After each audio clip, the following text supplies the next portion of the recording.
Salve! Aqui é seu amigo Ruach, e esse vídeo que eu estou te entregando é irmão do último vídeo da série. E como eu disse no anterior, eu escrevi a pauta desses dois simultaneamente. No outro, o tema é semelhante a esse, só que voltado para como as redes sociais afetam, a mente das crianças. E agora eu estou focando nos adultos, só que com uma abordagem um pouco mais política. A princípio, eu ia trazer esse vídeo em forma de estudo, mas aí eu me dei conta de que é melhor trazer uma visão mais informal, porque imagina se eu adotar um tom mais professoral, como se eu estivesse em condição de ensinar alguma coisa. Não, tudo o que eu posso fazer é trazer algumas reflexões que eu procurei embasar muito bem, para ninguém me acusar de ser tendencioso ou ideológico, que não deixa de ser verdade. Porém, o meu objetivo é trazer informação acima de qualquer coisa. O que mais me preocupa nesse mundo integrado em que nós estamos vivendo é como estamos tão cercados de informações sendo atualizadas o tempo todo, e mesmo assim, tanta ignorância é propagada. Só que o que pega, para mim, não é nem isso. Porque gente querendo fazer zoeira com tudo e gritando fogo, só para ver o pânico do público, é comum. O problema é quem sai correndo sem enxergar as chamas, sem sentir o cheiro da fumaça, ou sem ouvir os alarmes de incêndio apitando, acreditando mesmo que tudo vai acabar em cinzas, quando na verdade não tem nada acontecendo. É nobre, sabe, essa busca por identidade, pertencer a algum grupo, perseguir um ideal, ser protagonista da própria vida, escrever a própria história, não deixar ninguém fazer escolhas por elas. O que eu posso dizer é que, olhando em volta, as pessoas querem ter o controle da própria vida, mas a forma mais eficiente de ir perdendo esse mesmo controle é o modo descuidado como, principalmente os que se dizem cristãos, estão entrando nas redes sociais, alimentando aquela sensação de que estão sempre perdendo alguma notificação nova, deixando de acompanhar algum tipo de atualização, sentindo culpa por não estar mais conectadas, ansiando por qualquer tipo de novidade, sem se dar conta de que a única coisa que elas estão perdendo é o próprio tempo. Vocês já repararam como pessoas ruins ganham seguidores com facilidade? E milhares de pessoas passam a acompanhar. E olha lá, um monte de conservadores indo à loucura, apoiado! Você já deve conhecer conceitos como algoritmos. Algoritmo é um sistema digital que, com base nas coisas que você pesquisa, vídeos que você assiste, postagens que você lê, determina quais posts você vê no seu feed, quais anúncios são exibidos para você e quais amigos são sugeridos. Esses algoritmos analisam seus dados, as páginas que você curte, as pessoas que você segue, o tempo que você passa em cada plataforma, e assim elas vão personalizando a sua experiência, de modo que você permaneça o máximo de tempo possível em frente àquela telinha, arrastando para cima e para baixo. Plataformas como Facebook, Instagram ou o X, o antigo Twitter, e até mesmo o YouTube, personalizam o conteúdo que você vê, mostrando mais do que você já gosta e interage. Com o tempo, você começa a ver conteúdos cada vez mais radicais, extremos, beirando o absurdo, e acaba nem se dando conta de que desse jeito você vai entrando no radicalismo inconsciente. Aí você está dentro do viés de confirmação, onde você acaba se cercando de informações que confirmam suas crenças e opiniões e que vão formando sua forma de pensar. E de repente você não questiona mais nada.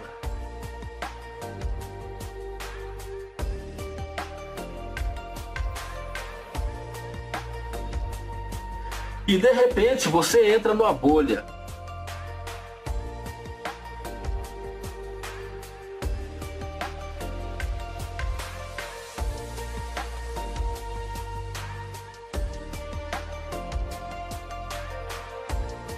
Ou seja, você está no meio de pessoas, de grupos, de relacionamentos, onde todos pensam iguais a você, e uns vão confirmando as suspeitas dos outros, e compartilhando aquilo, aumentando essa corrente, propagando métodos de libertação desse sistema alienatório. E aí você acaba deixando de se importar com o que vê, com o que ouve, ou se isso tudo é verdade ou não.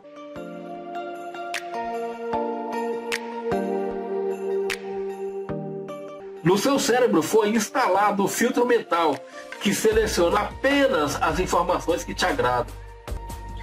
Eu andei assim por um bom tempo, principalmente no começo desse canal, e criei alguns vídeos que reforçavam algumas ideias que hoje em dia, pelo amor de Deus, eu quero distância. Eu não apaguei, eu só ocultei. De vez em quando eu vou lá para dar uma olhada e me lembrar que um dia eu deixei a verdade de lado para buscar aquilo que confirmava a minha forma de pensar.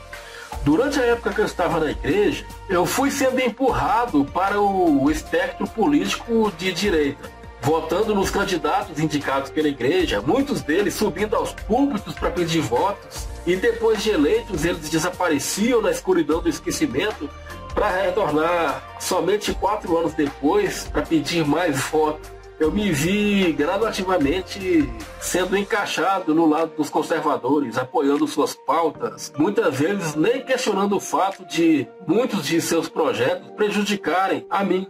E uma frase que eu ouvia muito nessa época era: tudo que meu lado apoia é bom, tudo que o outro lado apoia é ruim.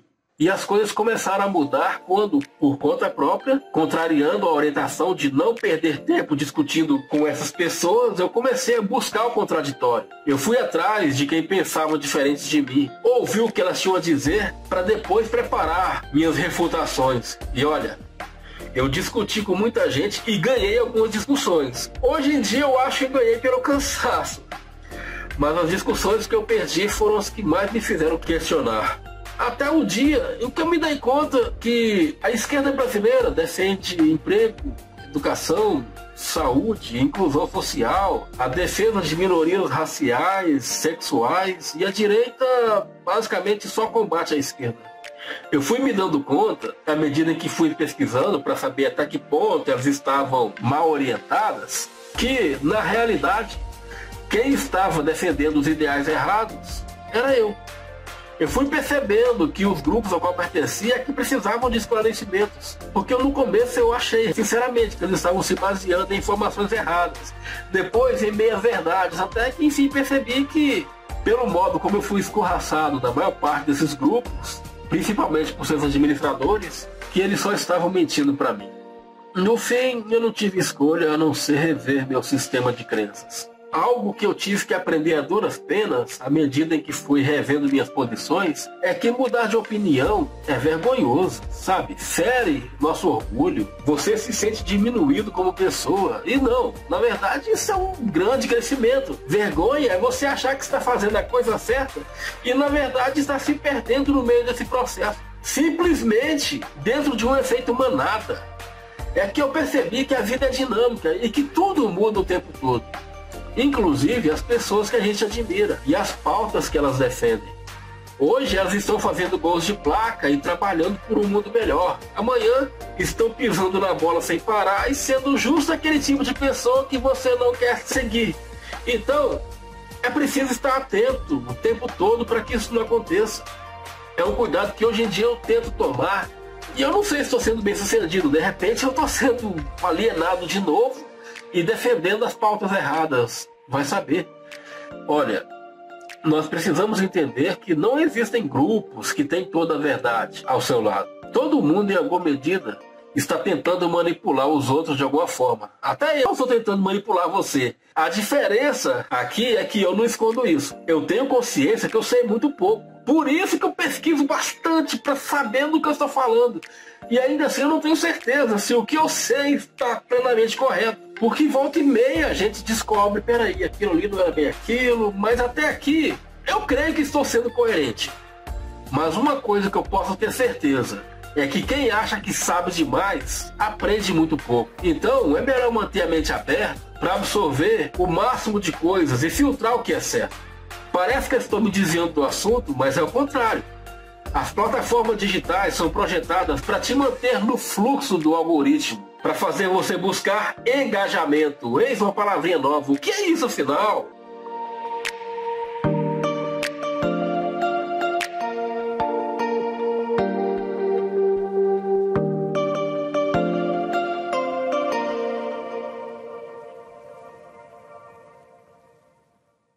Engajamento é a medida como o seu público interage com o seu conteúdo.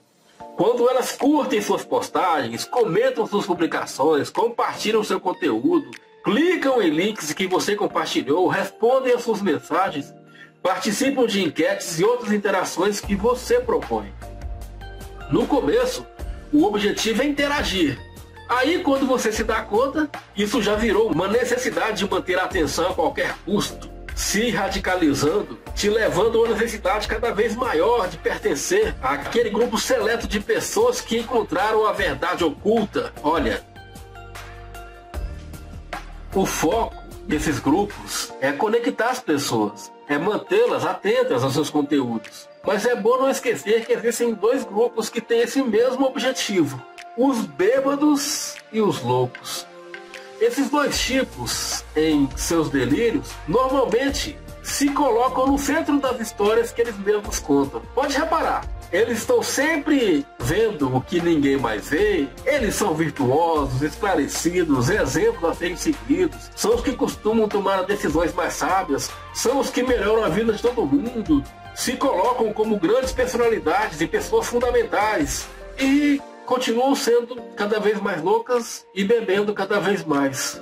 Eu levei muito tempo para entender a sutil diferença entre me basear no conhecimento das pessoas que eu admirava e deixar que elas cada vez mais pensem por mim e ditem no que eu devo acreditar ou passe a enxergar a vida através dos olhos delas.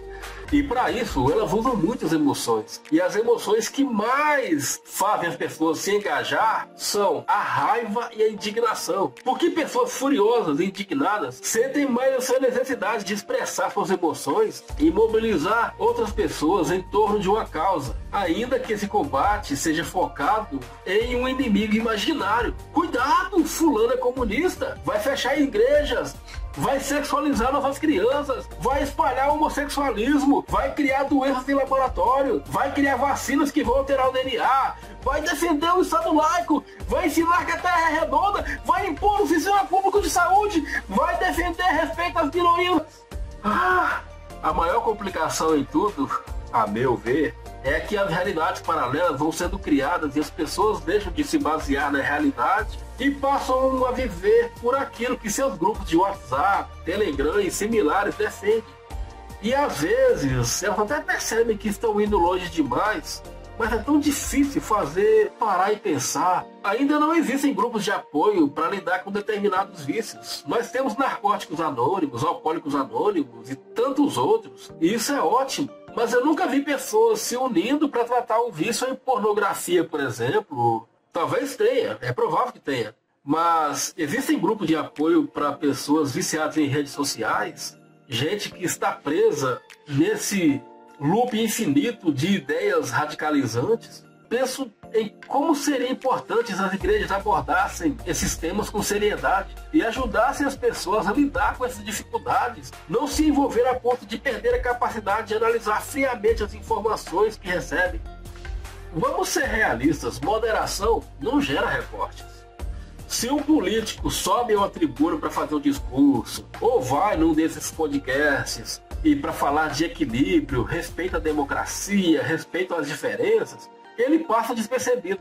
Mas aquele que grita em defesa da família tradicional, combate a ideologia de gênero, como estão transformando o Brasil em uma Venezuela, esse sim recebe atenção. E normalmente são esses os que mais ganham votos. Aí vem o povo dizer que todo político é ladrão e que nenhum presta, como se esses caras tivessem chegado ao poder sozinhos, sem a ajuda dessas mesmas pessoas.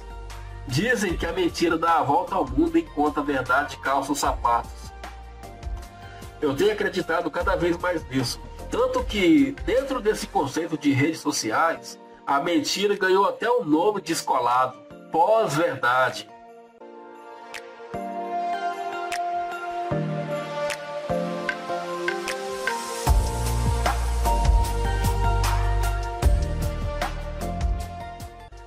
Basicamente, tornar a verdade flexível para se adequar a narrativas e agendas particulares. Muitas vezes é só uma forma de manipular a opinião das pessoas, em geral as mais propensas em ouvir e propagar informações sem analisar devidamente sua veracidade. Os algoritmos das redes sociais são projetados para manter os usuários engajados, tendem a priorizar os conteúdos que geram emoções fortes, como surpresa ou medo, gerando aquela sensação de alerta, como o chamado para uma guerra. De repente, temos um ambiente propício à disseminação de informações falsas, ou as famosas fake news.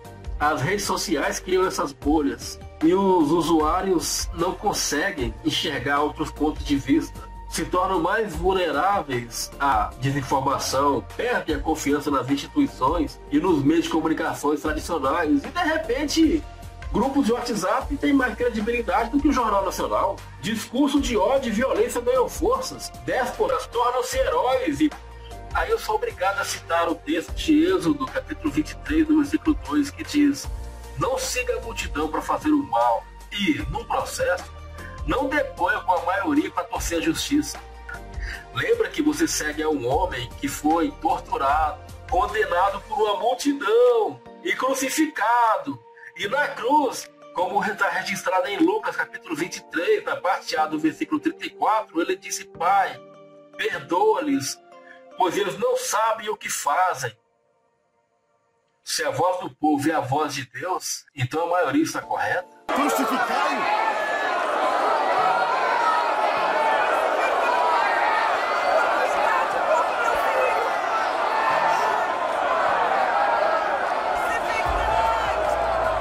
Muitas vezes, tudo que uma pessoa precisa fazer é parar, olhar para as informações que ela recebe, analisar, ver se a fonte é confiável, se vale a pena passar para frente, fazer uma autoanálise, recalcular sua rota. Mas caramba, mudar é muito difícil, exige uma alta dose de consciência. E de verdade, eu não me arrependo de como eu mudei minha forma de pensar. O que eu me arrependo foi de ter escolhido permanecer no engano por tanto tempo. Uma frase que me toca bastante é aquela de Frank Outlaw, que diz: cuidado com seus pensamentos, pois eles se tornam palavras. Cuidado com as suas palavras, pois elas se tornam ações. Cuidado com as suas ações, pois elas se tornam hábitos. Cuidado com seus hábitos, pois eles se tornam o seu caráter. E cuidado com o seu caráter, pois eles se tornam o seu destino. E aí, tantas pessoas boas perdem contato com suas famílias, e reuniões de Natal, Ano Novo, se tornam insuportáveis. As pessoas deixaram de ser importantes e os ideais que elas seguem dominam toda a sua vida. No vídeo passado eu falei sobre a dopamina, o hormônio responsável pela sensação de recompensa que você recebe cada vez que faz algo agradável, e de como sua dosagem é rápida do conceito das redes sociais. Todo vício é preciso você reconhecer que você tem essa dependência para começar a se livrar. O problema é que esse é um tipo de vício que ninguém gosta de admitir que carrega. E aí, para manter esse vício, você tem que aumentar a dosagem, porque você vai deixando de sentir prazer. E você?